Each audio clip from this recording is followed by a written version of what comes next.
Hello friends, welcome back to Manzil classes. आज हम पढ़ेंगे एक नई स्कीम के बारे में। आज जो हमारा टॉपिक है वो है old age and disability schemes. वो स्कीम्स जो वृद्धों और विकलांग लोगों के लिए बनाई गई हैं। पहले हम स्टार्ट करेंगे उन स्कीम्स के साथ जो ओल्ड एज पीपल्स के लिए बनाई गई हैं।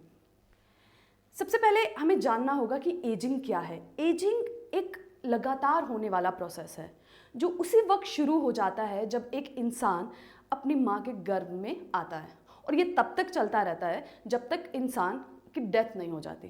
ठीक है, तो एजिंग का जो प्रोसेस है वो एक कॉन्टिन्यूस प्रोसेस है और आप इसे रिवर्स नहीं कर सकते। ये एक ही डायरेक्शन में चलने वाला है। बच्चा पैदा होगा, बचपन, जवानी, वृद्धावस्था और उसके बाद डेथ। कभी भी ऐसे बैकवर्ड नहीं चलता। तो ये एक इरिवर्सिबल प्रोसेस है, एक कॉन्टिन्यूस प्रोसेस है। तो एजिंग को हम रोक नहीं सकते, एजिंग को हम पीछे भी नहीं ला सकते। ठीक है, तो एजिंग होना तो जाहिर है कि वो तो होनी ही होनी है। नेक्स्ट ये बात आती है कि ओल्ड एज किन को कंसिडर किया जाए।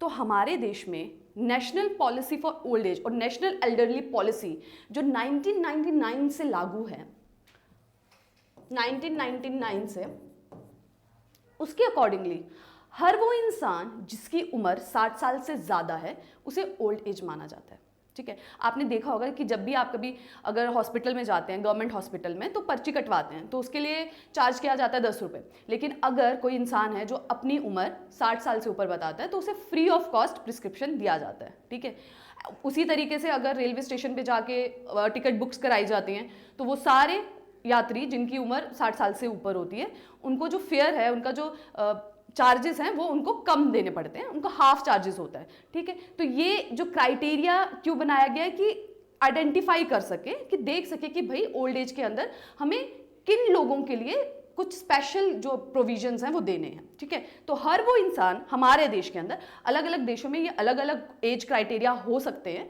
हमारे देश में, इंडिया में, नेशनल एल्डरली पॉलिसी के अकॉर्डिंगली हर वो इंसान जो 60 साल से ऊपर की उम्र का है उसे कंसिडर किया जाता है ओल्ड एज। फाइन।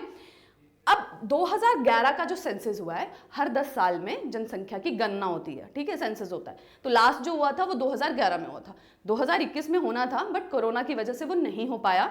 तो अब जब जनरल इलेक्शंस होने वाली हैं, आप सबको पता ही होगा, अब वो उसके बाद होगा। तो हमारे पास जो डेटा है अभी सेंसस का वो 2011 वाला ही है। ठीक है, तो उसके अकॉर्डिंगली हमारे देश में 8.6% टोटल पॉपुलेशन का जो 8.6% है वो ओल्ड एज है। ठीक, जो कि अप्रॉक्सीमेटली बनता है 10.38 करोड़।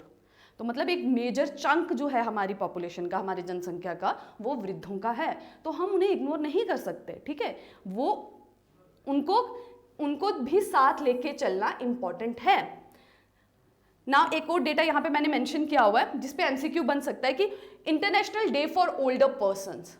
ठीक है, इट इज सेलिब्रेटेड ऑन 1 अक्टूबर। ठीक है, 1 अक्टूबर को सेलिब्रेट किया जाता है international day for older persons. Now ministry of health and family welfare has launched decade of healthy ageing. अब डिकेड क्या हुआ? जो 10 सालों का समूह होता है। And next is healthy ageing. देखो, एजिंग तो हम पढ़ चुके कि भाई एजिंग एक लगातार होने वाला प्रोसेस है जिसे आप रिवर्स नहीं कर सकते, जिसे आप रोक नहीं सकते, वापस नहीं ला सकते। तो एजिंग से तो नहीं आप बच सकते, लेकिन एक चीज की जा सकती है, क्या? Healthy ageing. कि उम्र तो बढ़ रही है पर सेहत भी साथ में वैसी की वैसी रह रही है। मैं आपको बताऊं, एजिंग ना तीन उसके पोर्शंस होते हैं। एक क्या होता है? Chronological ageing. क्रोनोलॉजिकल एजिंग क्या होती है कि 1 साल उम्र है, फिर 2 साल, 3 साल, मतलब नंबर इंक्रीज हो रहे हैं, तो उसको हम कहते हैं क्रोनोलॉजिकल एजिंग। दूसरी क्या होती है? बायोलॉजिकल एजिंग, जिसमें क्या है कि बढ़ती हुई उम्र के साथ बॉडी पार्ट्स में जो चेंजेस आते हैं, जैसे उम्र के बढ़ने के साथ आंखों में दिखना कम हो जाना, सुनाई कम देना, बालों का ग्रे होना, बोन्स वीक होना, मसल्स का वीक होना, तो these all consider as a biological ageing. Third क्या आता है? साइकोलॉजिकल। साइकोलॉजिकली क्या है कि जब इंसान की उम्र बढ़ती है उसकी सोच में भी बदलाव आता है। वो ये सोचता है कि नहीं, अब मेरी उम्र बढ़ गई है, अब कुछ काम है जो मैं नहीं कर सकता। ठीक है। अब शायद मैं सोसाइटी के लिए उतना यूजफुल, उतना लाभदायक नहीं बचा, अब शायद मैं रिलायबल नहीं, अब मैं शायद आत्मनिर्भर नहीं रह पाऊँ, ठीक है। तो जो साइकोलॉजिकली चेंज आता है वो भी एक एजिंग का पार्ट होता है। तो ये 3 टाइप्स ऑफ एजिंग होती हैं। तो इसमें से आप क्रोनोलॉजिकल तो कुछ नहीं कर सकते, ठीक है। बायोलॉजिकल जो है, अगर एक अच्छा लाइफस्टाइल को अपनाया जाए, अच्छी डाइट ली जाए, फिजिकल एक्सरसाइज की जाए, तो बायोलॉजिकल एजिंग को भी रोक तो नहीं सकते बट कुछ हद तक मेंटेन किया जा सकता है, ठीक है। और नेक्स्ट इज साइकोलॉजिकल, तो वो तो अगर सोसाइटी का साथ मिले, सपोर्ट मिले, तो उसमें तो चेंजेस ला ही सकते हैं। तो ये जो कंसेप्ट है हेल्थी एजिंग का, कि उम्र तो बढ़ेगी लेकिन हेल्थ की भी मेंटेनेंस हो, जिससे कि जो वृद्ध हैं वो आत्मनिर्भर हो सकें और वो अपनी, जब तक भी वो जी रहे हैं, अपना सेहतमंद जीवन जी सकें, ठीक है। तो 2020 से 2030 तक जो है ministry of health and family welfare ने डिक्लेयर किया है डिकेड ऑफ हेल्दी एजिंग, कि ये इन 10 सालों में वो सारे कार्यक्रम किए जाएंगे, वो सारे प्रोसेस किए जाएंगे, वो सारे वृद्धों के अंदर जागरूकता लाई जाएगी कि किस तरह से वो अपनी उम्र को बढ़ने के साथ साथ सेहत को बनाए रख सकते हैं। उन्हें सिखाया जाएगा कि वो योगा को अपनाएं, ठीक है, वो फिजिकल एक्सरसाइज करें, सैर करें, वो अपना लाइफस्टाइल कि खान पीन पर ध्यान रखें, वो वैसी चीज़ें खाएं जो उनकी सेहत के हिसाब से सही हैं, जो उन्हें पच सकती हैं, डाइजेस्ट हो सकती हैं। तो that is the concept of healthy ageing. अब हम पढ़ते हैं कि वृद्ध होने के साथ, उम्र बढ़ने के साथ ऐसे क्या चैलेंजेस हैं जो एक इंसान फेस करता है। तो सबसे पहले आ जाता है एजिंग स्टीरियोटाइप्स। देखो, स्टीरियोटाइप्स होते हैं वैसे विश्वास, वो बिलीव्स जो किसी एक पर्टिकुलर सेक्शन ऑफ पॉपुलेशन के साथ जुड़े होते हैं। जैसे अक्सर कहा जाता है ना कि लड़की है बैट बॉल नहीं खेल सकती, लड़की है बंदूक नहीं चला सकती। ये स्टीरियोटाइप्स हैं, मतलब ये सोच है जो सोसाइटी ने बना रखी है। इसके विपरीत हो सकता है बट वो पहले ही ऐसा बोलते हैं। उसी तरह वृद्धों के साथ क्या है कि ये बुजुर्ग है, इससे ये काम नहीं होगा। कॉमनली आपने सुना होगा कि 60 साल का हो गया भाई, सठिया गया, इसका दिमाग काम नहीं करता। ये जो स्टीरियोटाइप्स हैं, ये जो बिलीफ सिस्टम है लोगों का, जो अपने आसपास के वृद्धों के लिए वो यूज़ करते हैं, उससे क्या होता है ना कि उनकी साइकोलॉजी पे बड़ा इफेक्ट पड़ता है, ठीक है। उनके दिमाग में बहुत इम्पैक्ट पड़ता है, जिससे कि वो अपने आप को यूजलेस समझना शुरू कर देते हैं कि अब हमारा जीने का ही कोई मतलब नहीं है, ठीक है। तो ये एक बहुत बड़ा फैक्टर है जो उन्हें फेस करना होता है जैसे ही उनकी एज बढ़ती है, खासकर। और ये लोग करता कौन है, ये उन्हीं के फैमिली के लोग करते हैं, कि उन्हीं के बेटे, उन्हीं के बच्चे, उन्हीं के फैमिली वाले ही उन्हीं को ये फील कराते हैं। नेक्स्ट आता है चेंजिंग फैमिली स्ट्रक्चर। पहले जॉइंट फैमिली सिस्टम था, ठीक है, सब लोग मिलके रहते थे। तो उसमें जो बुजुर्ग हैं, बुजुर्गों के साथ ही उनके बच्चे रहते थे जो उनका ध्यान रख पाते थे, ठीक है, रखते थे उनका। उन्हें किसी भी तरीके की और चीज़ की आवश्यकता नहीं होती थी, किसी और पे निर्भर होने की ज़रूरत नहीं थी। बट अब क्या है, जैसे इंडस्ट्रियलाइजेशन आई है, काम के लिए लोगों को माइग्रेट होना पड़ रहा है, वो एक शहर से दूसरे शहर चले जाते हैं, तो पीछे रह जाते हैं उनके बुजुर्ग माँ बाप, ठीक है। तो उनका जो फैमिली स्ट्रक्चर का चेंज होने से ये हुआ है कि जब वो अकेले रह जाते हैं तो उनकी देखभाल करने के लिए कोई नहीं बचता, ठीक है। उनको अगर तो वो अपने जीवन में वो कोई काम करते थे, जो इनकम अगर वो अर्न करते थे, अक्सर 60 साल के बाद वो काम करना भी बंद कर देते, तो उनके कोई सोर्स ऑफ इनकम भी नहीं रहता, कोई आय का साधन भी नहीं रहता, तो उनके पास कोई फाइनेंशियल स्टेबिलिटी भी नहीं रहती। तो वो बिल्कुल ही अपने आप को यूजलेस समझने लगते हैं, ठीक है। तो ये इम्पैक्ट पड़ता है जब फैमिली के स्ट्रक्चर में चेंज आता है। नेक्स्ट आता है फिजिकल इनकैपेसिटी और मेडिकल प्रॉब्लम। उम्र के बढ़ने के साथ, जैसे मैंने आपको बताया, शरीर में बहुत से चेंजेस आते हैं मेडिकली। इंसान उतना कैपेबल नहीं रहता जितना कि वो अपनी यंगर एज में होता है। वो सारे काम वैसे नहीं कर पाता, दिखना कम हो जाता है, सुनना कम हो जाता है, बोन्स वीक हो जाती हैं, मसल्स वीक हो जाती हैं, और इन सब का इंसान के मानसिक संतुलन पे भी बहुत बड़ा असर पड़ता है, क्योंकि आसपास के लोग उन्हें किसी काम का नहीं समझते और वो खुद को भी ये समझने लगते कि नहीं, अब वो आत्मनिर्भर होकर ज़िंदगी नहीं जी सकते। नेक्स्ट आता है lack of social support. Lack of social support ये है कि गवर्नमेंट की तरफ से फंडिंग बहुत कम आती है बुजुर्गों के प्रगति के लिए, ठीक है। बुजुर्गों की देखभाल करने के लिए, उन्हें सारी सुविधाएं पहुंचाने के लिए जो फंडिंग है, जो पैसा है, वो गवर्नमेंट की तरफ से या वो वॉलंटरी ऑर्गेनाइजेशन, मतलब जो खुद से एनजीओज वगैरह होती है, उनकी तरफ से फंडिंग्स बहुत कम आती हैं। Next is changing world. देखिए, वर्ल्ड बहुत तेज़ी से बदल रहा है, टेक्नोलॉजी बहुत तेज़ी से आ रही है और बुज़ुर्ग कहीं ना कहीं इस टेक्नोलॉजी में पीछे छूट जाते हैं क्योंकि उन्हें उस चीज़ को समझने में, उस चीज़ को अपनाने में टाइम लगता है। आपने देखा होगा कि अब आप में से अगर कोई भी अभी रिसेंटली अगर गवर्नमेंट हॉस्पिटल में गया होगा तो पहले प्रिस्क्रिप्शन के लिए आप नाम लिखवाते थे, अब आपको ऐप डाउनलोड करनी पड़ती है। उस डाउनलोड ऐप में आपका एक नंबर जनरेट होता है, तो उससे क्या होता है ना कि आपको लाइन में नहीं खड़ा होना पड़ता, ठीक है, आपका जल्दी से नंबर आ जाता है। पहले जैसे लंबी लाइन खड़े होकर आप बनाते थे, पर्ची कटवाते थे, अब वैसा नहीं होता। अब नॉर्मल बंदा जो स्मार्टफोन यूज़ करता है वो तो जाके वो ऐप डाउनलोड करेगा, इजीली करेगा, बट एक वो पर्सन जिसने ज़िंदगी में कभी भी टेक्नोलॉजी का यूज़ नहीं किया, वो कैसे उस ऐप का इस्तेमाल करेगा, वो कैसे वो नंबर जनरेट करेगा और वो कैसे अपना इलाज करवाएगा, ठीक है। तो वो कहीं ना कहीं अपने आप को पिछड़ा समझते हैं, कहीं ना कहीं वो पीछे छूट जाते हैं, ठीक। तो this is the changing world. Next आता है availability, accessibility and affordability of health structure. अब उम्र बढ़ने के साथ सेहत में, शरीर में बहुत से चेंजेस आते हैं, उन सब के लिए ट्रीटमेंट भी चाहिए। और जैसा कि हम सब जानते हैं कि आज की डेट में जो इलाज है वो बहुत महंगा है, ठीक है। तो उसकी वजह से कहीं ना कहीं उनको प्रॉब्लम्स फेस करनी पड़ती हैं। गवर्नमेंट इसके लिए ही बहुत सी स्कीम्स लाती है ताकि वो अपनी सेहत का ध्यान रख सके उतने ही पैसे में जितने उनके पास अवेलेबल है। Next is financial bankruptcy. 60 साल की उम्र के बाद, जो कि एक फिक्स्ड एज रखी गई है ओल्ड एज पीपल को डिफाइन करने के लिए, 60 साल की उम्र के ऊपर मैक्सिमम लोग काम नहीं करते हैं, तो उनके पास कोई भी आय का साधन नहीं बचता है, जिससे कि वो फील करते हैं फाइनेंशियल बैंकरप्सी। वो पैसों के लिए दूसरों पे निर्भर हो जाते हैं, अपनी छोटी छोटी ज़रूरत पूरी करने के लिए वो दूसरों पे निर्भर हो जाते हैं और इसका भी उन पर बहुत बड़ा इम्पैक्ट पड़ता है।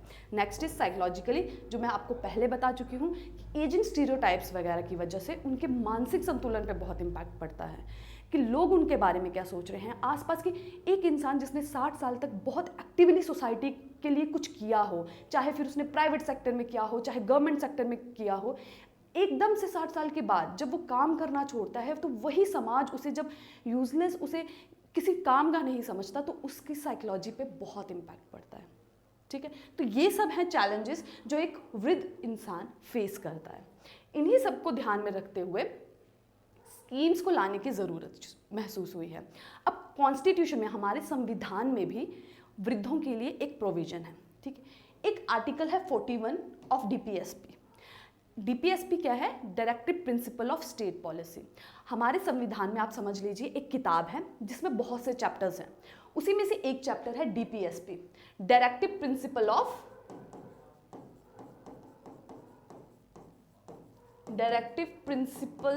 Of state policy.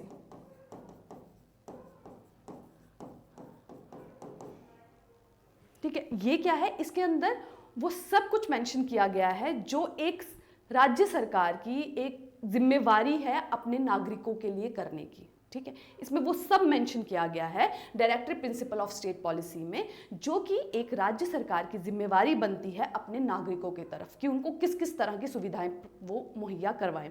उसमें से एक इंपॉर्टेंट आर्टिकल है आर्टिकल 41, जिसमें ये लिखा गया है कि state shall make effort to secure right to work, right to education in case of old age, unemployment and disability. मतलब ये एक राज्य सरकार की जिम्मेवारी बन जाती है कि वो काम करे किस तरफ?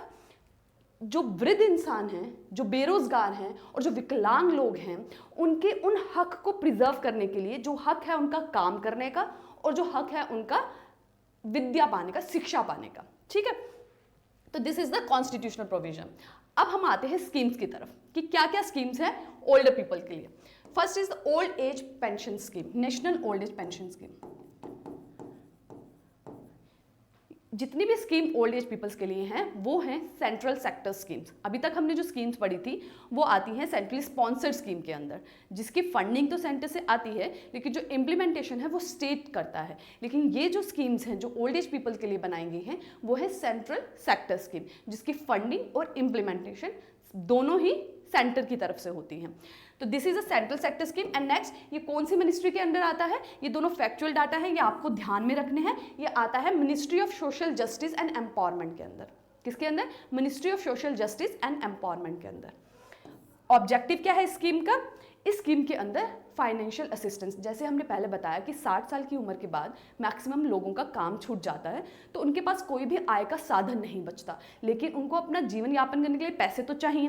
तो वही पैसा, वही फाइनेंस उनको गवर्नमेंट प्रोवाइड करती है। क्या देती है? 1000 रुपया पर मंथ।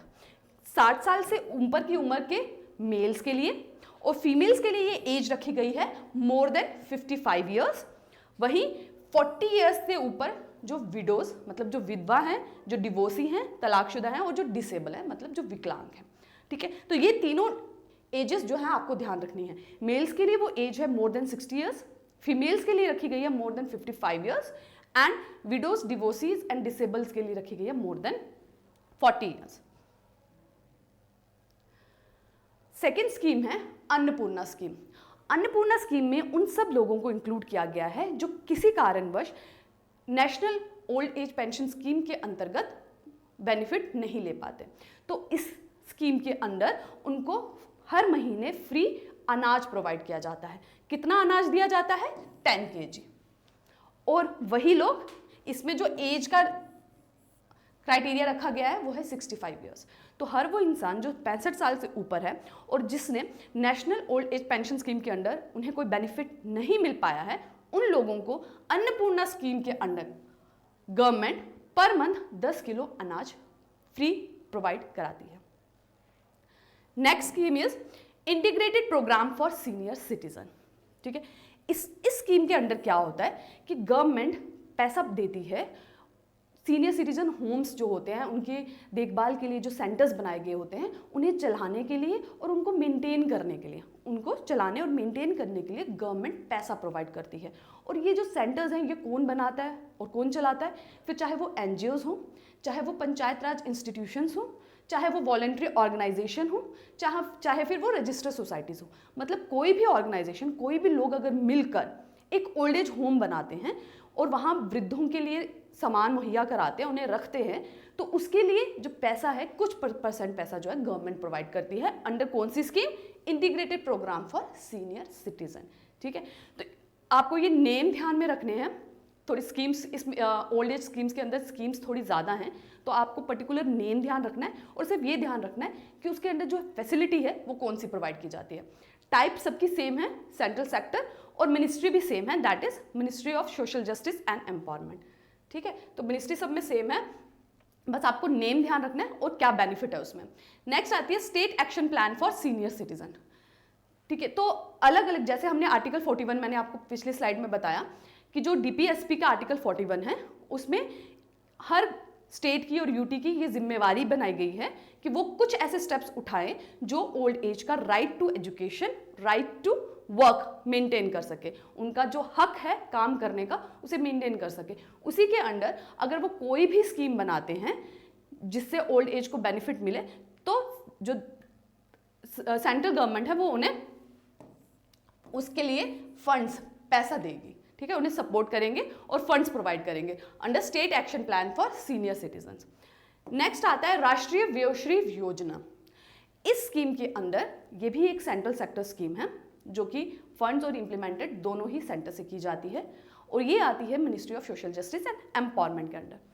इसके अंदर क्या होता है कि जब जो ओल्ड पीपल होते हैं उनको सुनाई भी कम दे रहा है, दिखाई कम दे रहा है, चलने में प्रॉब्लम है, तो उन्हें बहुत से अप्लायंसेस की, बहुत सी चीज़ों की ज़रूरत पड़ती है।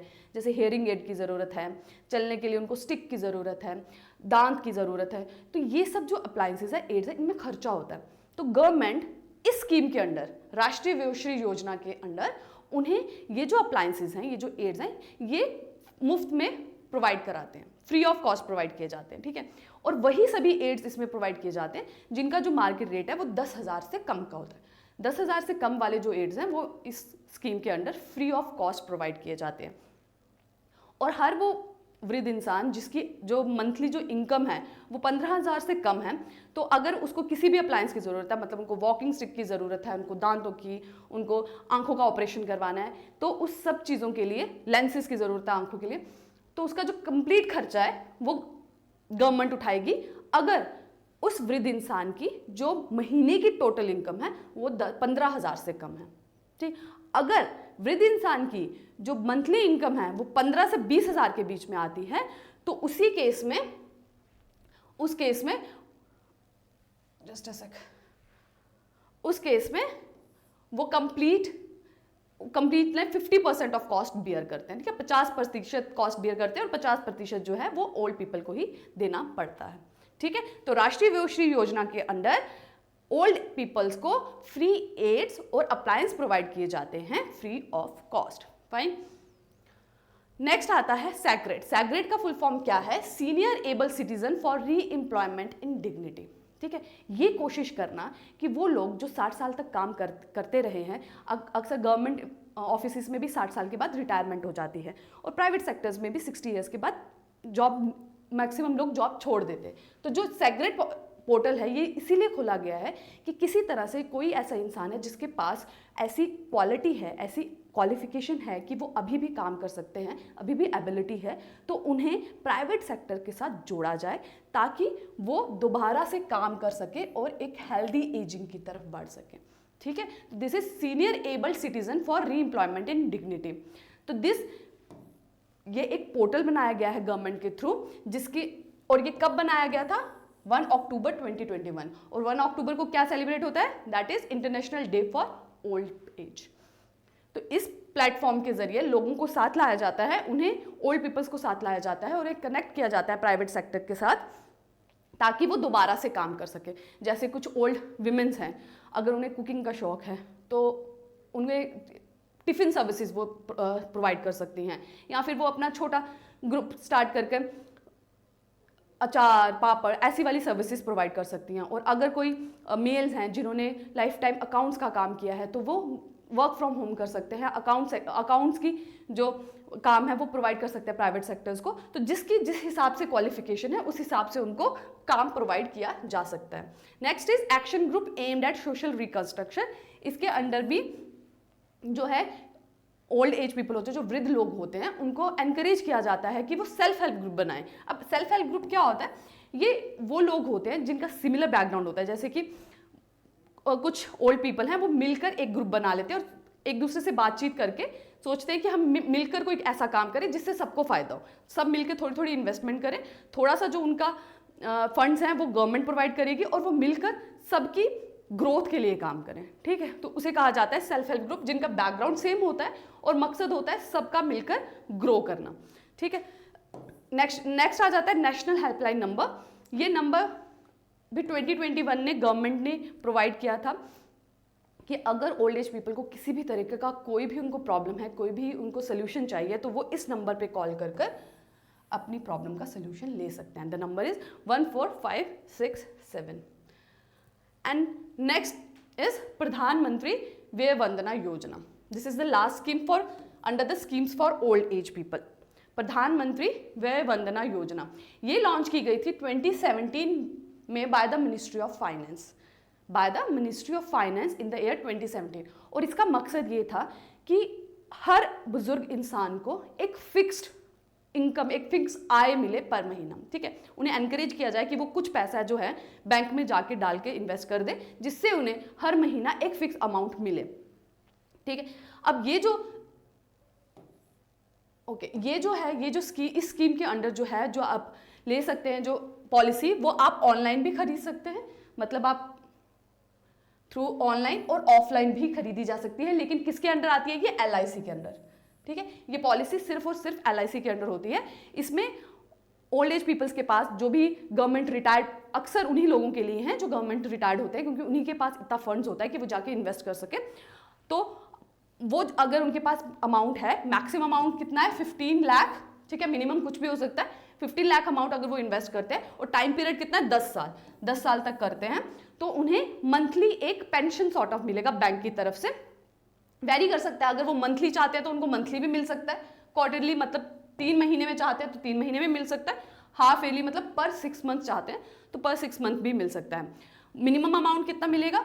1000 पर महीना या फिर 10,000 पर महीना, ठीक है। तो टाइम पीरियड वो खुद डिसाइड कर सकते हैं कि उनको महीने में चाहिए, हाफ ईयरली चाहिए। लेकिन इसमें जो रेट ऑफ इंटरेस्ट है ना, वो फिक्स रहेगा। इसका मकसद ही यही था कि क्या होता है, जब मार्केट में चेंजेस आते हैं, बैंक के रेट्स में भी चेंज आ जाता है कि बैंक जो जो पैसा आपने डाला है बैंक में, बैंक जो आपको रिटर्न में इंटरेस्ट दे रही है वो वेरी कर जाता है।